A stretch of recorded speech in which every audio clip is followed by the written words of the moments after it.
भाजपा ने बजट को विकसित भारत की नींव बताया तो विपक्ष ने कहा पक्षपातपूर्ण। बजट के खिलाफ कांग्रेस ने किया कल प्रदर्शन का ऐलान। मल्लिकार्जुन खड़गे व प्रमोद तिवारी जैसे कांग्रेस नेताओं के अनुसार कांग्रेस व अन्य विपक्षी दलों की सरकार वाले राज्यों से बजट में हुआ भेदभाव। पीएम मोदी व भाजपा अध्यक्ष जेपी नड्डा के अनुसार विकसित भारत व देश को दुनिया की तीसरी सबसे बड़ी इकोनॉमी बनाने की नींव बनेगा आज का केंद्रीय बजट। मोदी सरकार के तीसरे कार्यकाल के पहले बजट में गरीबी, युवा, किसान व महिलाओं की बेहतरी के लिए शुरू की गई है कई योजनाएं। शिक्षा, रोजगार व मोदी सरकार द्वारा पहले से चलाई जा रही विभिन्न कल्याणकारी योजनाओं के लिए भी रखा गया है विशेष प्रावधान। बिहार व आंध्र प्रदेश को विशेष पैकेज देने पर सवाल उठा रहे हैं इंडिया अलायंस के नेता। कांग्रेस अध्यक्ष मल्लिकार्जुन खड़गे के अलावा प्रमोद तिवारी, पी चिदम्बरम व इंडिया अलायंस के नेता अखिलेश यादव तथा ममता बनर्जी आदि ने भी बजट को बताया निराशाजनक। देखिए, बजट पर हम लोगों ने चर्चा की। ये बजट 3/4 हिंदुस्तान के राज्यों में, खास तौर से उन राज्यों में विशेष रूप से जहां गैर भाजपाई सरकार है, पूरी तरह ब्लैकआउट किया गया है, पूरी तरह विकास के नाम पर शून्य कर दिया गया है। तो निसंदेह कल प्रोटेस्ट करेंगे हम सब, पार्लियामेंट के बाहर और पार्लियामेंट के अंदर भी अपनी आवाज उठाएंगे। ये बजट पहला तो बहुत निराशाजनक बजट है। दूसरा, ये अपना सिंहासन बचाने के लिए ये बजट किया गया है। तीसरा, जो किसानों के लिए हम अपेक्षा कर रहे थे एमएसपी गारंटी का, और कानूनन उसको कुछ एमएसपी को मजबूती मिलेगी, भी इसमें नहीं है। This time they've only reduced the tax effect by enlarging the slabs, but that will benefit only people in the 0 to 20% tax bracket.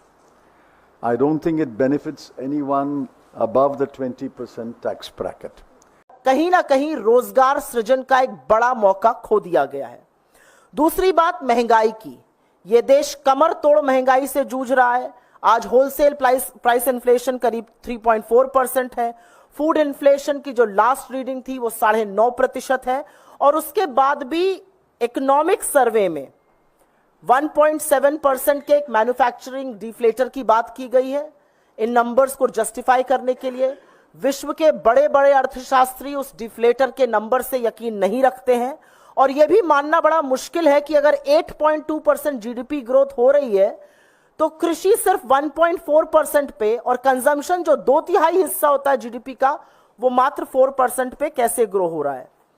खैर, इकोनॉमिक सर्वे में महंगाई पर कुछ सेंटेंसेस, कुछ वाक्य बोले गए थे। वित्त मंत्री ने अपने तीसरे पैराग्राफ में महंगाई पर मात्र 10 शब्द बोले हैं। Global context. The global economy, while performing better than expected, is still in the grip of policy uncertainties. Elevated asset prices, political uncertainties, and shipping disruptions continue to pose significant downside risks for growth and upside risks to inflation. Himachal Pradesh suffered extensive losses due to floods last year. Our government will provide assistance to the state for reconstruction and rehabilitation through multilateral development assistance. ये ढेर सारे नए रोजगार, स्वरोजगार के अवसर लेकर आया है। ये बेटर ग्रोथ और ब्राइट फ्यूचर लेकर आया है। आज का बजट भारत को दुनिया की तीसरी सबसे बड़ी आर्थिक ताकत बनाने के उस पूरी प्रक्रिया में कैटलिस्ट का काम करेगा। विकसित भारत की एक ठोस नींव रखेगा। आदरणीय प्रधानमंत्री श्री नरेंद्र मोदी जी के नेतृत्व में केंद्र की एनडीए सरकार के तीसरे कार्यकाल का पहला बजट 2024-25 विकसित भारत की आधारशिला रखने वाला बजट है। यह सर्वस्पर्शी, सर्वसमावेशी और गरीब महिलाओं के लिए भी, युवाओं और अन्नदाता वर्ग के कल्याण के साथ साथ इंडस्ट्री और इंफ्रास्ट्रक्चर को मजबूती प्रदान कर देने वाला दूरदर्शी बजट है। इस बजट में मातृशक्ति आगे बढ़ने की अमिट छाप है, तो कृषि विकास एवं किसानों की खुशहाली का आधार भी है। इसमें नौजवानों को आगे बढ़ने के लिए खुला आसमान है, तो गरीबों के चेहरे पर लाने वाली मुस्कान भी है। केंद्र की मोदी सरकार के तीसरे कार्यकाल के पहले बजट को जहां भाजपा ने विकसित भारत की नींव बताया, वहीं कांग्रेस व इंडिया अलायंस के अन्य बड़े नेताओं ने इसे पक्षपातपूर्ण तथा सरकार बचाने वाला बजट करार दिया। कांग्रेस अध्यक्ष मल्लिकार्जुन खड़गे, राज्यसभा सांसद प्रमोद तिवारी, पी चिदम्बरम व सुप्रिया श्रीनेत ने एक तरफ जहां इस बजट को कांग्रेस के इलेक्शन गारंटी पत्र का कॉपी पेस्ट करार दिया, वहीं दूसरी ओर पक्षपातपूर्ण तथा निराशाजनक भी करार दिया। बजट पर आई कांग्रेस व विरोधी दलों के नेताओं की पहली प्रतिक्रिया के दौरान उन्होंने इसे कांग्रेस के पिछले लोकसभा चुनाव के घोषणा पत्र की कॉपी करना करार दिया, जबकि शाम होते होते उक्त नेता कांग्रेस व इंडिया अलायंस के शासित राज्यों के साथ इस बजट में भेदभाव होने का मुद्दा प्रमुखता से उठाते देखे गए। वरिष्ठ कांग्रेस नेता एवं राज्यसभा सांसद प्रमोद तिवारी ने कहा कि बजट में गैर भाजपा गठबंधन शासित राज्यों के साथ हुए भेदभाव को लेकर कल सुबह 10:30 बजे कांग्रेस अथवा इंडिया अलायंस द्वारा विरोध प्रदर्शन किया जाएगा और सदन में भी इस मुद्दे पर केंद्र सरकार को घेरा जाएगा। उन्होंने कहा कि बजट केंद्र सरकार का नहीं बल्कि भाजपा का प्रतीत हो रहा है और इसीलिए इसके खिलाफ प्रोटेस्ट किया जाएगा। समाजवादी पार्टी नेता अखिलेश यादव ने भी बजट को सरकार बचाने वाला करार दिया और देश को प्रधानमंत्री देने वाले उत्तर प्रदेश की अनदेखी की तरफ भी इशारा किया। इसके अलावा ममता बनर्जी व कांग्रेस गठबंधन के अन्य नेताओं ने भी बजट को खराब बताया। उधर पीएम नरेंद्र मोदी व भाजपा अध्यक्ष जेपी नड्डा सहित एनडीए अलायंस के तमाम बड़े नेताओं ने बजट को विकसित भारत की नींव बताया और देश को दुनिया की थर्ड लार्जेस्ट इकोनॉमी बनाने के लिए केंद्रीय बजट को महत्वपूर्ण कड़ी बताया। बजट के दौरान फाइनेंस मिनिस्टर निर्मला सीतारमण ने गरीब व महिला व किसान वर्ग के लिए विशेष प्रावधान का जिक्र किया और पीएम मोदी इन वर्गों को अक्सर देश की 4 मुख्य जातियां बताते हैं। बजट में एक तरफ जहां रोजगार, शिक्षा व कौशल विकास आदि के लिए विशेष प्रावधान किया गया है, वहीं मोदी सरकार द्वारा पहले से चलाई जा रही मुफ्त राशन व अन्य सभी कल्याणकारी योजनाओं को भी अगले 5 साल तक जारी रखा जाएगा। केंद्र में भाजपा को सपोर्ट कर रहे दलों द्वारा शासित बिहार व आंध्र प्रदेश को अरबों का पैकेज दिए जाने से विपक्ष व कांग्रेस अलायंस के दल उखड़े हुए हैं और विपक्षी दलों द्वारा शासित राज्यों को इस तरह का स्पेशल पैकेज देना तो दूर, बजट आवंटन में भी भेदभाव के आरोप लगा रहे हैं। बहरहाल एक तरफ जहां भाजपा बजट को 2047 तक भारत को विकसित देश बनाने के लिए महत्वपूर्ण कदम बता रही है, वहीं विपक्षी दल केंद्र सरकार की अन्य सभी योजनाओं व उपलब्धियों की तरह बजट की भी कड़ी आलोचना कर रहे हैं। आदरणीय प्रधानमंत्री श्री नरेंद्र मोदी जी के नेतृत्व में केंद्र की एनडीए सरकार के तीसरे कार्यकाल का पहला बजट 2024-25 विकसित भारत की आधारशिला रखने वाला बजट है।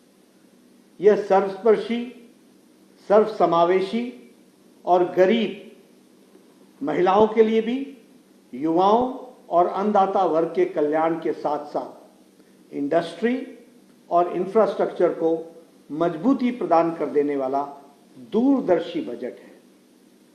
इस बजट में मातृशक्ति आगे बढ़ने की अमिट छाप है, तो कृषि विकास एवं किसानों की खुशहाली का आधार भी है। इसमें नौजवानों को आगे बढ़ने के लिए खुला आसमान है, तो गरीबों के चेहरे पर लाने वाली मुस्कान भी है। यह बजट आत्मनिर्भर भारत की ऊर्जा से ओतप्रोत और एम्प्लॉयमेंट जनरेशन के प्रति समर्पित बजट है। मैं विकसित भारत की संकल्पना को चरितार्थ करते हुए इस बजट के लिए आदरणीय प्रधानमंत्री श्री नरेंद्र मोदी जी को, वित्त मंत्री श्रीमती निर्मला सीतारमण जी को और उनकी पूरी टीम को मैं अपनी ओर से एवं पार्टी के करोड़ों करोड़ों कार्यकर्ताओं की ओर से हार्दिक बधाई देता हूं। कहने को कहते हैं 5 भी अर्थव्यवस्था है, लेकिन इतने बड़े पैमाने पे बेरोजगार हो, 5 में नंबर की अर्थव्यवस्था का क्या फायदा? अध्यक्ष, देखिए, बजट पर हम लोगों ने चर्चा की। ये बजट 3/4 हिंदुस्तान के राज्यों में, खास तौर से उन राज्यों में विशेष रूप से जहां गैर भाजपाई सरकार है, पूरी तरह ब्लैकआउट किया गया है, पूरी तरह विकास के नाम पर शून्य कर दिया गया है। तो निसंदेह कल प्रोटेस्ट करेंगे हम सब, पार्लियामेंट के बाहर और पार्लियामेंट के अंदर भी अपनी आवाज उठाएंगे। शांतिपूर्वक ढंग से, लोकतांत्रिक ढंग से हम अपनी बात को रखेंगे, लेकिन ये अन्याय, ये जो एक संघीय ढांचा है भारत का, उस संघीय ढांचा के खिलाफ बजट है। ये भारतीय जनता पार्टी का बजट नहीं है, ये भारत सरकार का बजट है। और भारत सरकार के बजट को ऐसे किया गया जैसे भाजपा का बजट। कह तो रहा हूँ, वही बात तो कह रहा हूँ। 10:30 बजे मकर द्वार पर आप सब सादर आमंत्रित हैं। हम पहले वहां करेंगे एंट्री पॉइंट, और उसके बाद पार्लियामेंट के अंदर भी हम रखेंगे अपनी बात को, और हम एक कदम और आगे बढ़ सकते हैं। उस पर हमारा विचार चल रहा है कि नीति आयोग की जो बैठक है उसमें हमारे ज़्यादातर मुख्यमंत्री वार्ता चल रही है, उसमें न शामिल हों, जिस तरह से, क्योंकि ये पहली बार हो रहा है कि भारत के संघीय ढांचे के खिलाफ ये बजट आया।